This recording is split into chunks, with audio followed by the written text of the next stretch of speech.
So hey guys, today we're going to be discussing about arterial ulcers. So I made this presentation while I was still in college, but I thought it was neat, so I'll share it with you guys. It's a very important topic in surgery and in general. There is a good chance that you'll come across these ulcers in your OPD or wherever you're practicing or wherever you're working at actually.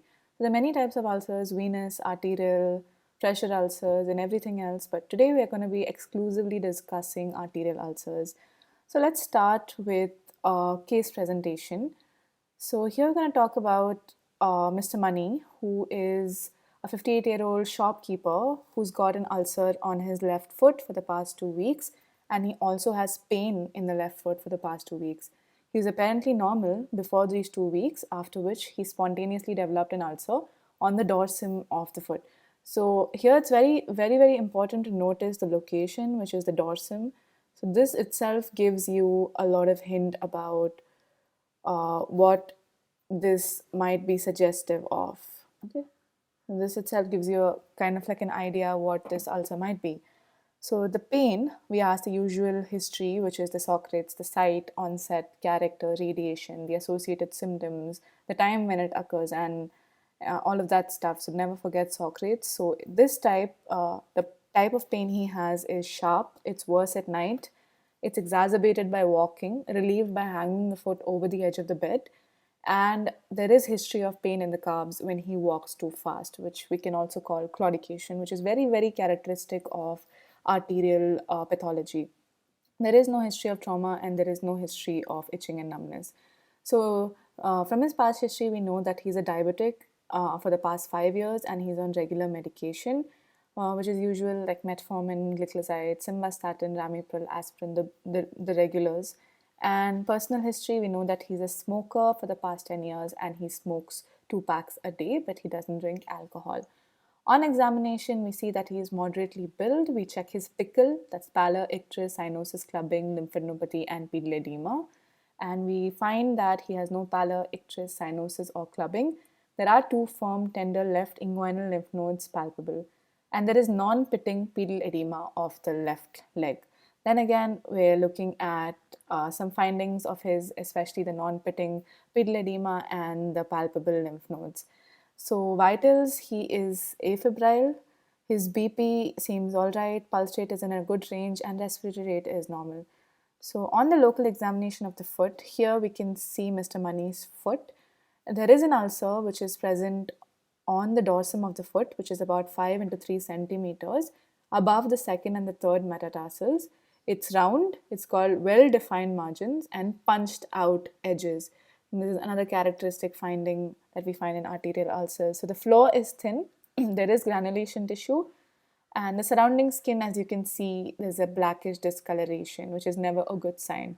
On palpation, the left distal third of the leg is cool to touch. Capillary refill time, as you can see, is really high, so it should be less than 3.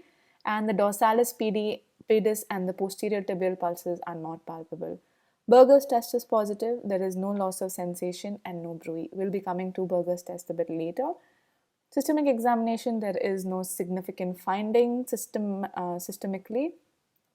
In investigations, we see that his hemoglobin seems okay, a little low for a man maybe, and the total leukocyte count is okay, and the differential count seems okay.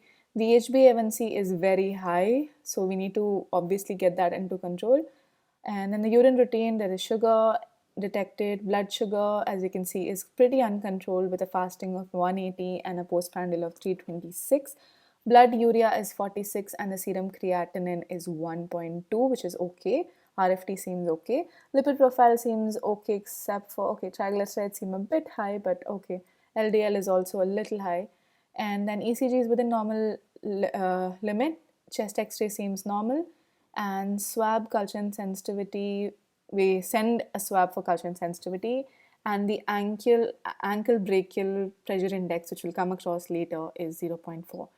So here we discuss the treatment medically and surgically separately. So medically, we decide to continue the oral hypoglycemic agents that he's on, continue his aspirin, statins, put him on a diabetic diet, admit him and start him on a basal insulin, because as long as his sugar is not in control, that healing process is going to be too slow.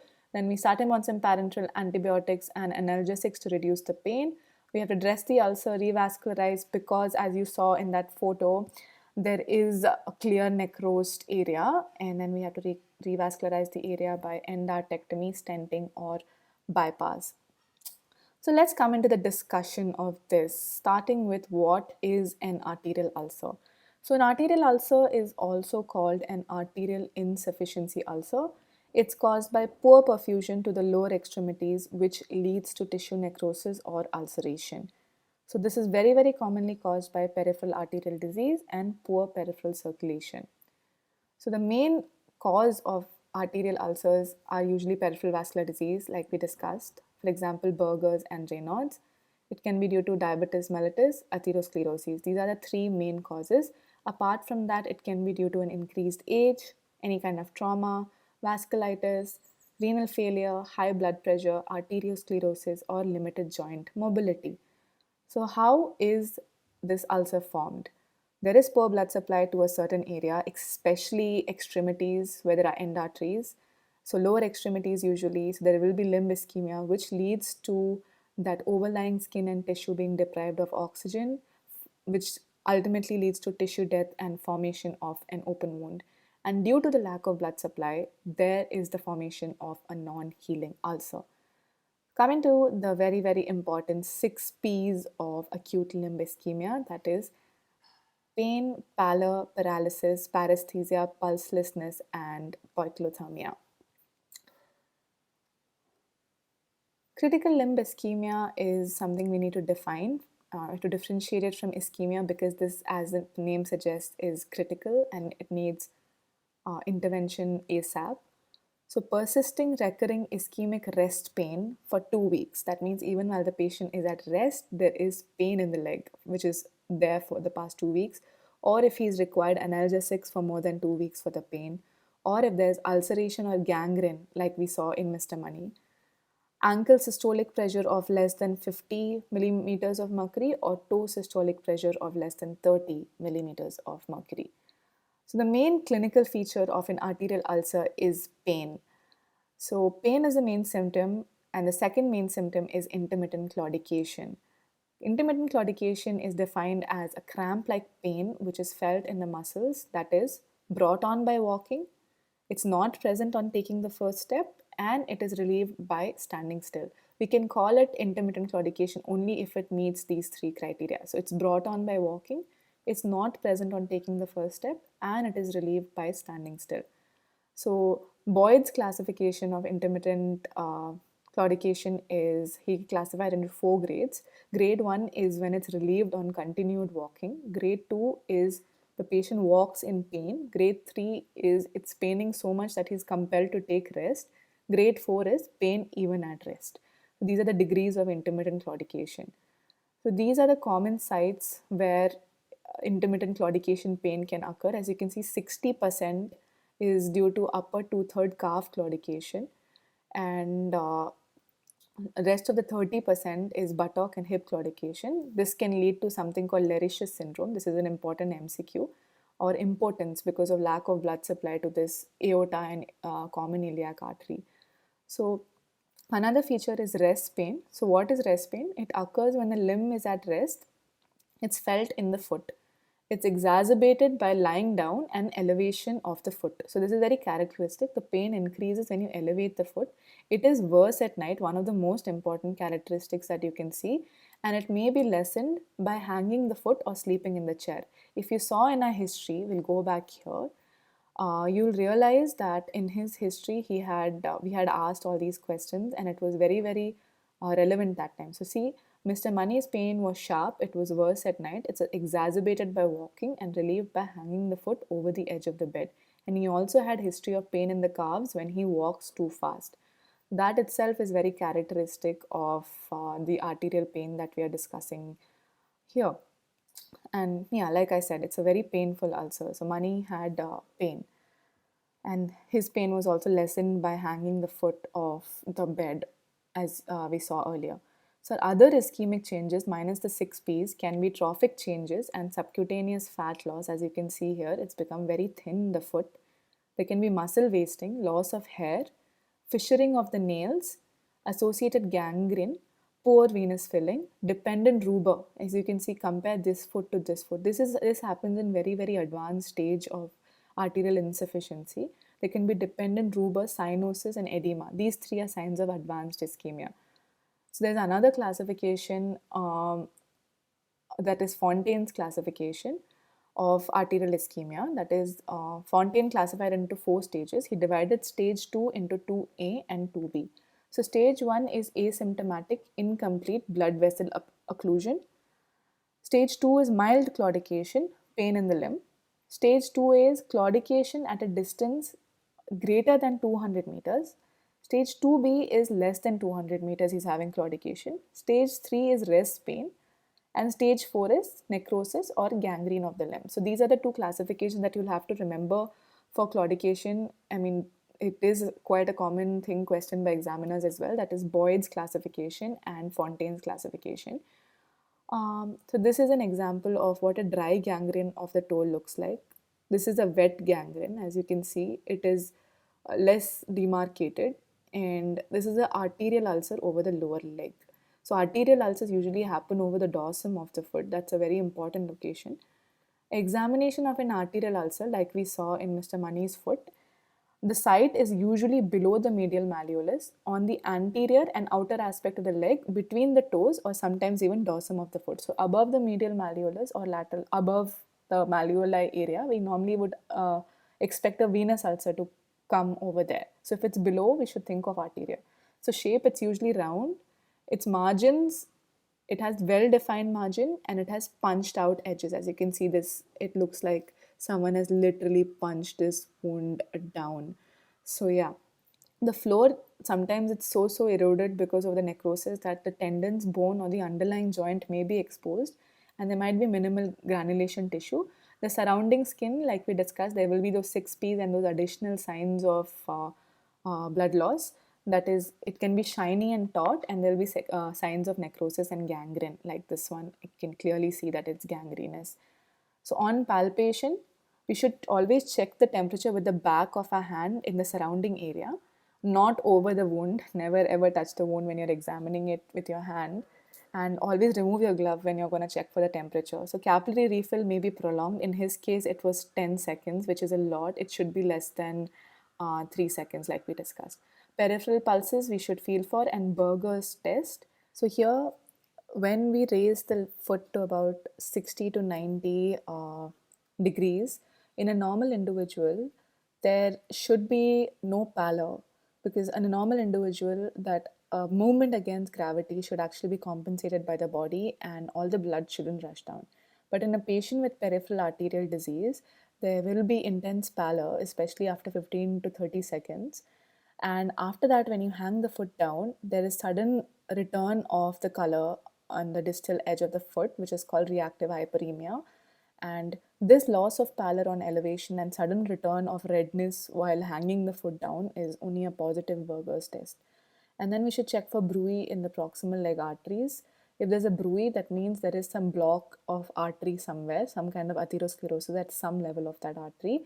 And then we should also check the other limb. Always check the other limb. This is one of the points where you might miss out on, especially if you're doing your practical exam. It's very important to check the other limb. Then we should check all the peripheral pulses, starting with dorsalis pedis, okay? And mostly in peripheral arterial disease patients, the dorsalis pedis artery is almost always feeble or absent. So this here, he's checking for dorsalis pedis. Here he's checking for posterior tibial, and this is the popliteal and femoral. So in investigations, starting with, mostly we should always do routine blood and urine examination, like we saw that we did for Mr. Mani. We always did the routine first, and then you should do a Doppler ultrasound, okay?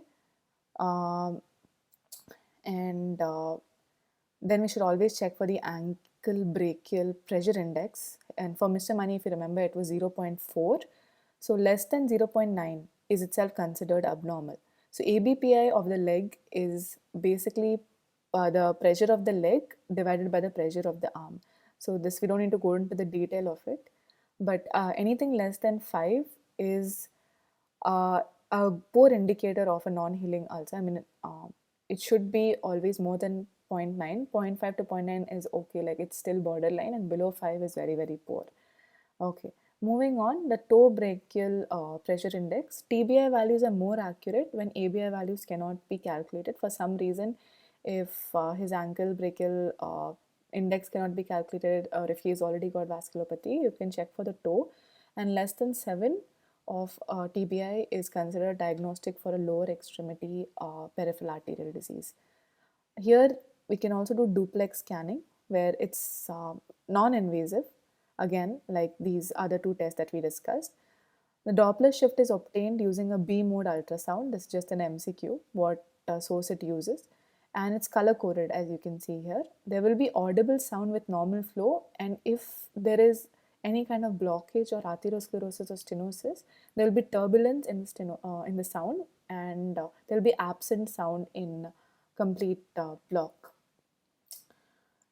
And you can always do angiography, but this is invasive, and digital subtraction angiography, which seems more clear. And this is basically the standard technique now, but most developing countries still don't have these that very easily available. So here the images are obtained and is digitized by computer to remove the background, and it provides a more clear image like you can see here. And obviously these are the different types of angiography, but okay, that's just examples of what how different angiography can show you different clarity. And this is transcutaneous oximetry. So the normal oximetry of the foot is about 50 to 60. This is transcutaneous oxygen in the foot. So it's about 50 to 60 millimeters of mercury. Less than 40 means there'll be inadequate wound healing, and less than 10 is indicative of critical limb ischemia with complete failure of wound healing. So the medical management in this case would include, first of all, lifestyle modifications such as stopping his smoking, because Berger's disease and many peripheral arterial diseases are associated with smoking. So this is a very, very high risk factor. Second thing we can see is like control his diabetes, because with each 1% rise in HbA1c, there is 28% higher risk for peripheral vascular disease. So less than 7% should be the treatment goal. We should always control the hypertension, and hyperlipidemia should be controlled by diet modification or by introducing tablets like statins and fibrates and niacin. And antiplatelet therapy should be started for him, because we don't want him to get any kind of clot or any blockage because of clotting. So we should always start him on antiplatelet, which can either be aspirin, which he's already on, or clopidogrel. Local management, you have to debride the wound and put appropriate dressing for the wound. We should never put compression bandaging, that will make the blood supply worse. And we should treat any infection, inflammation, and pain. And advanced therapies to stimulate tissue growth is always available, but obviously this is the more expensive option. And surgical management, we should look for indications of revascularization. So these are the indications for revascularization. If there is disabling claudication, or and there is rest pain or tissue loss, that we have to go back to Fontaine's stage. If it's in 2B, 3, or 4, 1 and 2A, we normally don't operate, don't do surgical management, but yeah, these are the three conditions. So revascularization can either be an open surgery or an endovascular technique. So this is percutaneous transluminal angioplasty and stenting. As you can see here, a balloon is inserted into the narrow area here, and then it's inflated. So it's basically widening the artery again for improved blood flow. Surgical bypass can also be done to bypass the artery which is occluded. So there is an aortoiliac occlusion. We can skip the iliac portion of it altogether and directly pass bypass stent from the artery to the femoral artery, from the aorta to the femoral artery. So it's usually using a Dacron graft, and then you can always do superficial femoral arterial. For a superficial femoral arterial disease, we can do a femoropopliteal bypass. So here you can see this is the blockage. So there we are putting a graft from the femoral artery directly into the popliteal artery. Okay, and then we can do an isolated common femoral artery or deep femoral artery endarterectomy and patching as well. These are some of the surgical options that we can approach. And ultimately, if there is no relief and there is no choice, we can do a lumbar sympathectomy that will increase the cutaneous circulation and it will promote the ulcer healing, or a femoral omentoplasty. So we revascularize the affected limb by using this femoral omentoplasty technique. Profundoplasty is again if there's a blockade of the profunda femoris artery so as to create more collaterals. Elizarov's method is of bone lengthening and for promoting osteogenesis. Ultimately, if everything has failed, we have to save the remaining foot. That is the most priority. So we shouldn't uh, spread it, let it spread to the rest of the limb. So if there's severe symptoms which are not amenable to, or if it's failed revascularization, if there's gangrenous tissue, non-functional, if there's life-threatening infection. So 25% patient of critical limb ischemia, they require amputation within 1 year, and 25% die within 1 year due to cardiovascular complications. This can obviously be avoided with early detection and early intervention. So that's about it, guys. Thank you so much for watching this. I hope it was helpful and detailed. I didn't go into the detail of all of these techniques because it's just a presentation superficially. These are, I can literally talk and totally different presentation for each one of these. So it's a little complex for this general topic that we had today. I hope you guys enjoyed that, and let me know down in the comments below what you felt about this kind of a lecture and if it was helpful to you guys. Thank you, and I hope you all have a fabulous day.